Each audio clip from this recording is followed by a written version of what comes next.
Pakistan white wash होने से बच गया है, शुक्र अदा करें। मुझे बहुत दुख हुआ ये बात सुनकर, मेरे अंदर का पाकिस्तानी जाग गया कि ऐसी क्या बात है कि हम मतलब अब बांग्लादेश के खिलाफ भी खुश होंगे। इमरान साहब क्यों ऐसा है कि हम मतलब देखिए बांग्लादेश और पाकिस्तान। बात यह है कि बचने वाली इसमें कोई ऐसी बात नहीं है। बुनियादी तौर पर जो ये बिल्कुल वैसे ही होगा कि जैसे 2022 के वर्ल्ड कप में पाकिस्तान फाइनल में पहुंच गया और पाकिस्तान ने ये समझा कि शायद ये तौर पर पाकिस्तान टीम की वजह से हुआ है। हालांकि उसमें भी मौसम का बहुत अमल दखल था, एक आध जो अपसेट था उसका बड़ा अमल दखल था, तो उससे फर्क पड़ता नहीं है।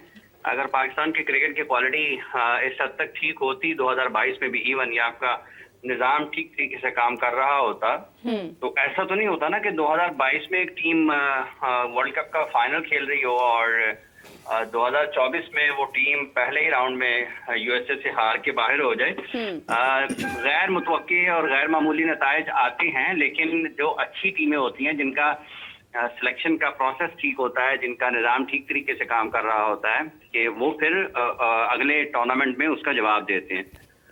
आप देख लें, सबके सामने है मिसाल, इंग्लैंड की मिसाल को आप देख लें कि उन्होंने 15 का वर्ल्ड कप हारा, 19 का जीत गए और फिर 22 का आप देखें कि उन्होंने T20 वर्ल्ड चैंपियनशिप भी जीती। बिल्कुल। तो ये चीजें आपके सामने है। इसलिए अगर बारिश पाकिस्तान और बांग्लादेश के मैच में या दूसरे टेस्ट मैच में जिस तरीके से तवक्को की जा रही है कि मौसम खासा मुतासर कर सकता है मैच को, तो उससे तो हकीकत छुप नहीं जाएगी। हकीकत तो अपनी जगह पर मौजूद है कि पाकिस्तान की टीम टेस्ट मैचेस में, जो कि 3 सीजन होने को आए हैं, 9 टेस्ट मैचेस मैदानों पर खेल लिए हैं, लेकिन ताहाल पाकिस्तान किसी फतह के इंतजार में है। आप ये देखें कि इस दौरान में बांग्लादेश ने भी अपने मैदानों पर टेस्ट मैच जीते। अच्छा हाफिज साहब, जब पहला टेस्ट मैच हुआ था तब भी हमने यही बात की थी, क्योंकि बारिश की वजह से मैच डिले हुआ था कहीं ना कहीं, और अब जब दूसरा मैच स्टार्ट हुआ है, दूसरी टेस्ट मैच स्टार्ट हुआ है, तब भी मतलब बारिश की वजह से मैच जो है वो डिले हुआ है। तो हमने ये पहले क्यों नहीं डिसाइड किया कि हमें मैचेस कहीं और शिफ्ट करने चाहिए थे? हम मुल्तान क्यों नहीं शिफ्ट हुए? देखिए, सीजन प्लान करने की बात है, ये पर मसला जो क्रिकेट एडमिनिस्ट्रेशन है उसमें लोगों की अपनी समझ बूझ और उसकी विजन का है कि आपकी सोच में कितनी वसअत है, आप किन किन पहलुओं के ऊपर आप जायजा लेते हैं और फिर आप सीजन अभी पाकिस्तान का शुरू नहीं हुआ, अभी जो शुरू नहीं हुआ और पर्सनल सीजन हो गया।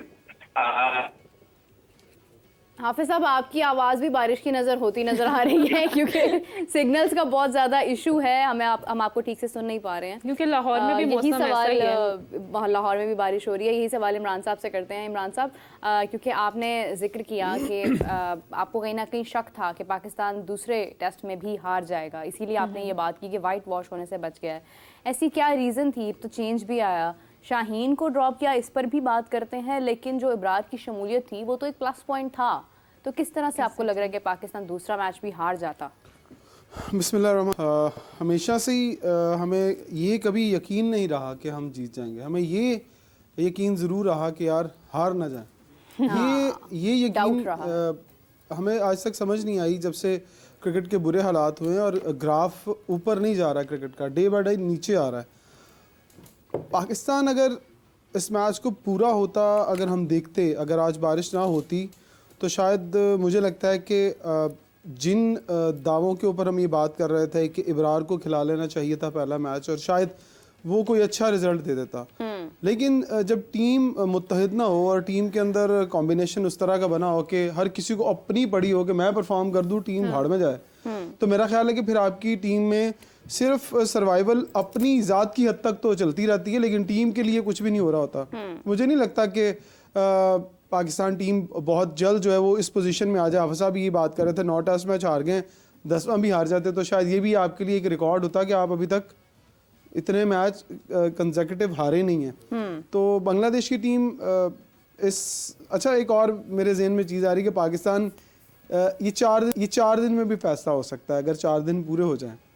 तो अगर 4 दिन में फैसला होने वाली बात हुई तो फिर पाकिस्तान के हक में ये बात होगी, क्योंकि मैंने माजी में अक्सर देखा है कि पाकिस्तान अगर स्पिनर्स अटैक करते हैं और सलमान अली आगा को बाहर बिठाकर और कामरान गुलाम को और इब्रार को खिलाया जाता है, तो शायद और फिर मीर हमज़ा शाहीन शाह अफरीदी की जगह पे खेलेंगे तो कोई डिफरेंट रिजल्ट ज़रूर आएगा, क्योंकि शाहीन अफरीदी पिछले काफ़ी अरसे से हमने देखा है कि उस तरह से बॉल उनकी फॉर्म में नहीं है वो, और टेस्ट मैच में भी देखा कि ऑलमोस्ट 500 बॉलों के बाद उन्होंने विकेट हासिल की है। तो कहीं ना कहीं उनके ऊपर प्रेशर है, और मैं समझता हूँ कि शायद पाकिस्तानी टीम इस प्रेशर से बाहर नहीं आ पाएगी जब तक हमें बैकअप नहीं मिलेगा। मोहसिन नकवी साहब कहते हैं कि हमारे पास ग्रुप नहीं है, 100 बंदों का। मैं कहता हूँ पूल नहीं है हमारे पास, हमने बनाया ही नहीं।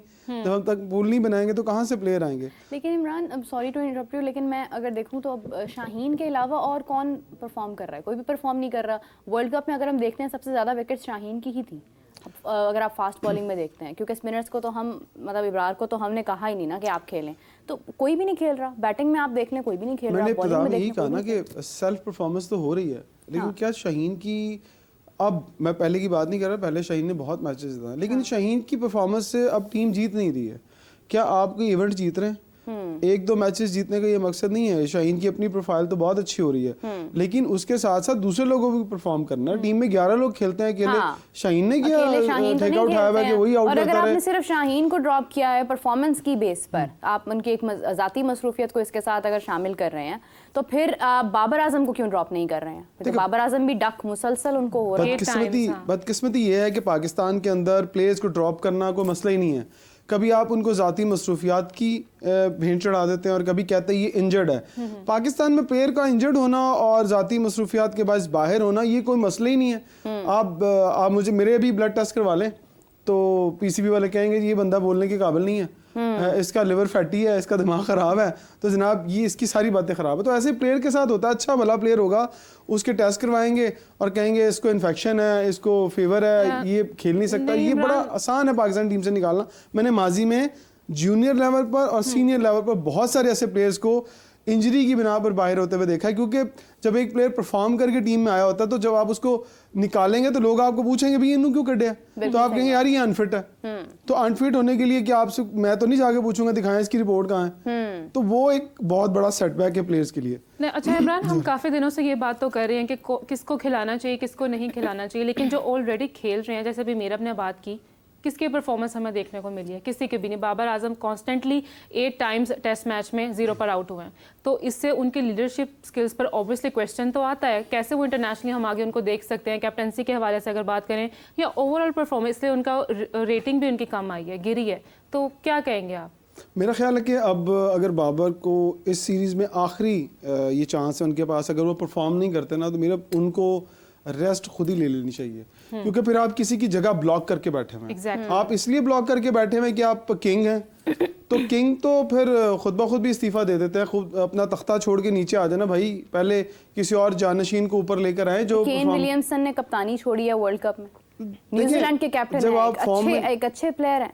अच्छा, बाबर को अक्सर हमने सुना है और बहुत सारे उनके हामियों को भी सुना है कि जी वो जिस प्लेयर को टीम में नहीं रखना चाहते, कहते हैं इसकी जो डोमेस्टिक परफॉर्मेंस क्या है। तो मैं ज़ाती तौर पर आज बाबर को ये मशवरा दूंगा, लोगों को बहुत बुरा लगेगी ये बात कि जनाब आप स्टेप डाउन करें, और ये नहीं कह रहा कि आप क्रिकेट छोड़ दें, आप स्टेप डाउन करें और फर्स्ट क्लास क्रिकेट में जाएं और जाकर प्रूव करें, जिस तरह आप दुनिया को कहते हैं ना कि जी आप पहले डोमेस्टिक में, जैसे आपने उमर अकमल को निकाला, आपने अहमद शहजाद को निकाला और आपने कहा जी डोमेस्टिक में परफॉर्म करें, और अगर आप परफॉर्मेंस शो करते हैं तो हम आपको टीम के लिए कंसीडर करेंगे। तो सिलेक्टर सोए हुए हैं क्या? सिर्फ बड़े बड़े नामों की बिना पर टीम में नहीं होना चाहिए। अगर आप बड़े बड़े नाम टीम में रखेंगे और वो परफॉर्म नहीं करेंगे तो फिर माजरत के साथ आपकी टीम का जो डाउनफॉल है वो कभी भी नहीं रुकेगा। लेकिन इमरान, जब एक मिसाल ही ये सेट है कि डोमेस्टिक में जाने वाले किसी भी प्लेयर को आगे मौका मिलता ही नहीं है, तो फिर क्यों कोई डोमेस्टिक में जाना पसंद करेगा? देखिए जो इंतजार कर रहे हैं, की बात की आपने, अहमद शहजाद की बात की, सरफराज अहमद को आप देख लें। देखिए जब आपकी परफॉर्मेंस में डाउनफॉल आ गया ना, तो फिर आपके पीछे जो बैठा इंतजार कर रहा है ना शख्स, अगर हुरैरा की बात बहुत सारे लोग कर रहे हैं कि उसे खिलाना चाहिए, उसने बड़ा परफॉर्म किया, तो फिर खिलाएं उसको, उसका भी देख लें कि उसमें कितना टैलेंट है, क्या वो इंटरनेशनल प्रेशर को बर्दाश्त कर पाता है। आपने छोटी क्रिकेट में उसे खिलाया है, वहाँ वो परफॉर्म कर रहा है, और हमने माजी में बहुत दफ़ा देखा है। आप खुर्रम शहजाद की बात कर लें, आप मोहम्मद अली की बात कर लें, जैसे ही उन्हें इंटरनेशनल क्रिकेट में लाया गया तो उनकी वो परफॉर्मेंस नहीं रही। डोमेस्टिक परफॉर्मेंस और ए टीमों के खिलाफ खेलना एक डिफरेंट एक्सपीरियंस होता है, लेकिन जैसे ही आप इंटरनेशनल क्रिकेट में आते हैं तो आपके ऊपर प्रेशर बहुत ज़्यादा होता है। तो बाबर आजम को उनके फ़ैन चाहे गुस्सा करें, उनके चाहने वाले चाहे गुस्सा करें, भाईजान आप जाएं और आप फर्स्ट क्लास खेलें और वहाँ पर जाकर आप कोई 5-6-100 करें और बताएं कि आपके बल्ले के ऊपर बॉल लग रहा है। और जैसा कि अब पाकिस्तान क्रिकेट बोर्ड ये दावा कर रहा है कि डोमेस्टिक क्रिकेट का है वो बहुत क्वालिटी स्ट्रक्चर बन रहा है और अरबों रुपए आप उसके ऊपर अब लगाने जा रहे हैं और आपने मेंटोर भी करोड़ों रुपए वाले रख लिए हैं, तो बाबर आजम की भी एक टीम का कप्तान बना दें। दूध का दूध पानी का पानी हो जाएगा कि बाबर आजम की टीम जिसके वो कैप्टन बनेंगे, क्या वो जीतेगी? क्या बाबर परफॉर्म करेंगे? अगर बाबर परफॉर्म करेंगे तो बाबर को दोबारा से टीम में ले आए और जो उन 5 टीमों में परफॉर्म करेंगे उनको भी इनके साथ रखें, कंपैरिजन करें कि कौन बेहतर है, उन्हें खिलाएं। बहुत सारे लोग 10-10 हज़ार रन करने के बाद भी फ्लॉप हो जाते हैं, उनका कैरियर ख़त्म हो जाता है। मुझे लगता है कि बाबर का कैरियर इख्तिताम की तरफ जा रहा है और ये बहुत बड़ी स्टेटमेंट मैं दे रहा हूँ। चाहे वाकई बहुत बड़ी स्टेटमेंट आप दे रहे हैं। बहुत लोग मुझे तनकीद का निशाना जरूर बनाएंगे, लेकिन इनका कैरियर जिस तरह की ये परफॉर्मेंस कर रहे हैं, जिस तरह से इन्हें पॉइंट आउट कर लिया गया है इन स्विंग बॉलिंग के ऊपर, अगर ये काम नहीं करेंगे तो माजरत के साथ अगर आप 10-20 इनिंग्स के बाद 150 करेंगे तो वो किसी खाते में नहीं आएगा।